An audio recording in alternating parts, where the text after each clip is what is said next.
चालबाज बहू। लुधियाना की रीटा की जिंदगी बड़े ही मजे से गुजर रही थी। आस पड़ोस से लेकर नाती रिश्तेदार सभी रीटा को बड़ा मानते थे। वो सबकी पसंद नापसंद का ख्याल रखती।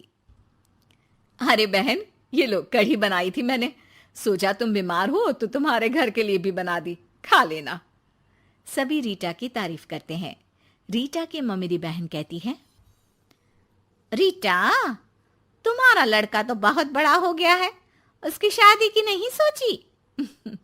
सोच तो रही हूं, लेकिन ऐसे लड़के से कौन शादी करेगा जो कमाता धमाता ही नहीं है। ये तो है। तू उसे समझाकर किसी काम पर क्यों नहीं लगाती? अरे क्या करूं बहन, समझाती तो बहुत हूं लेकिन समझता ही नहीं। किसी तरह कहीं काम पर लगा भी दो तो 2-4 दिनों में ही काम छोड़कर वापस आ जाता है। कहता है खुद का काम करना है। अगले दिन रीटा का बेटा मयंक कहता है, माँ, ये नेहा है, मैं इससे प्यार करता हूं और इसी से शादी करूंगा। अब लेकिन नेहा बेटा, ये तो काम ही नहीं करता, तुम खाओगी क्या? माँ जी, आप जो खाएंगी वही मैं भी खा लूंगी, लेकिन शादी तो मयंक से ही करूंगी। रीटा नेहा और मयंक की शादी करवा देती है।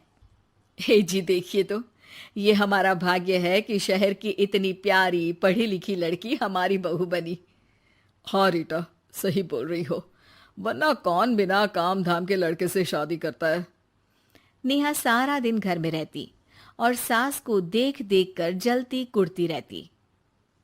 अरे नेहा, तू तो बहुत लक्की है जो इतनी अच्छी सास मिली, माँ की तरह तेरा ख्याल रखती है।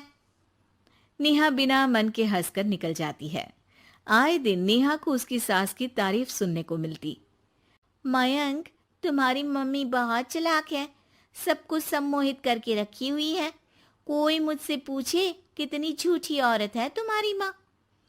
अच्छा, कैसी, क्या झूठ बोल रही थी? अरे जिसे देखो वो कहता है तुम किस्मत वाली हो कि अच्छी सास मिली। क्या तुम लोग किस्मत वाले नहीं हो जो मैं मिली तुम लोगों को? अरे लेकिन यार, तुम्हें तो कोई जानता नहीं ना। तुम्हें तो लोगों को समझाना पड़ेगा कि तुम भी उतनी ही अच्छी हो जितनी की माँ है। उतनी? ना जी ना, मैं तो उनसे कहीं ज्यादा समझदार और गुणी हूँ। नेहा अपनी माँ को फोन कर सारी बात बताती है। अरे देख, तुझे सबके सामने अपनी सास को गलत साबित करना होगा। अगले दिन नेहा हाथ में टूथपेस्ट लगाकर घर के बाहर खड़ी होती है कि पड़ोसन उससे पूछती है, अरे नेहा बेटा, क्या हो गया? ताई, क्या बोलूं मैं? मेरी सास से मत कहना ताई जी, मेरी सास ने गुस्से से जला दिया। मैं नहीं मानती, रीटा तो बड़ी ही भली औरत है। मेरा पति कोई काम नहीं करता ना, सारा सारा दिन ताने देती रहती है, कहती है तुझे खाना तभी दूंगी जब घर का सारा काम करेगी। पड़ोसन को नेहा पर तरस आ जाता है। वो सब जगह नेहा की कही बात फैला देती है। एक पड़ोसन दूसरी से कहती है, रीटा तो बड़ी ही खराब औरत निकली। हाँ हाँ, देखो तो कैसे बहू पर जुल्म करती है। नेहा के घर रीटा की भाभी आती है।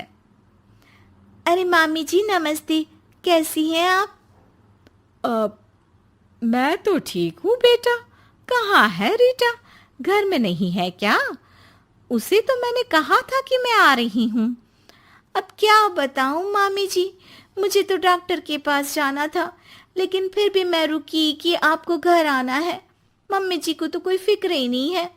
तभी तो देखिए ना कि पता था आप आने वाली है, फिर भी चली गई घूमने। अरे ये तो बुरी बात है। अच्छा नेहा, मैं जा रही हूँ। रीटा आए तो बोल देना कि भाभी नाराज होकर चली गई हैं। रीटा वापस आती है तो उसे भाभी नहीं मिलती। अरे नेहा, तूने रोका नहीं मामी को? बोला नहीं कि मंदिर गई हूं मैं? अरे मम्मी जी, मैंने तो उन्हें बोला कि आप बस आ ही रही हैं, लेकिन वो नहीं मानी और चली गई। मामी भी सभी रिश्तेदारों में रीटा की बुराई फैला देती है। अब जो रीटा सबकी लाडली हुआ करती थी, वो सबकी आंख में खटकने लगी। रीटा को समझ नहीं आता था कि जो पड़ोसी उसे हमेशा प्यार से बुलाते थे, वो उसके सामने आते ही दरवाजा क्यों बंद कर देते हैं। जो रिश्तेदार उसे इतना प्यार करते थे, वो उसे अब फोन तक नहीं करते। एक दिन रीटा के पास उसकी भाभी का फोन आता है। तू तो बड़ी हो गई रीटा। अरे ना भाभी ना, तुम तो माँ जैसी हो मेरे लिए, मायका तुमसे ही तो है। लेकिन तुम भी पता नहीं क्यों नाराज हो मुझसे। रीटा को उसकी भाभी सारी बात बताती है। रीटा उसे समझाती है कि कैसे वो नेहा बहू को बताकर वहां से गई थी। दोनों के बीच गिला शिकवा खत्म हो जाता है। रीटा समझ जाती है कि नेहा ने ही उसकी बुराई पड़ोसियों से भी की होगी। रीटा सबके घर जाकर बात करती है, जहां उसे पता चलता है कि नेहा ने ढेर सारी झूठी बातें कर रखी है। रीटा सोच लेती है कि वो नेहा को सबक सिखाकर ही रहेगी। नेहा, तेरे ससुर जी रिटायर हो रहे हैं, तो अब तू और मयंक कहीं और घर देख लो। अरे कैसी बातें कर रही हैं सासू माँ, ये तो कोई काम नहीं करते, हम कहाँ जाएंगे। तभी वो पड़ोसन आ जाती है। अरे नेहा, अच्छा ही तो है, तेरी ऐसी सास से छुटकारा मिल रहा है जो तुझे बात बात पर जला देती थी ना। घर जरा जल्दी खाली कर देना नेहा, मयंक से भी बोल देना। नेहा को समझ आ जाता है कि सास को सब पता चल गया है। वो उसकी पैर पकड़ लेती है। सासू माँ, मुझे माफ कर दीजिए, मैं आगे से ऐसा कभी नहीं करूंगी।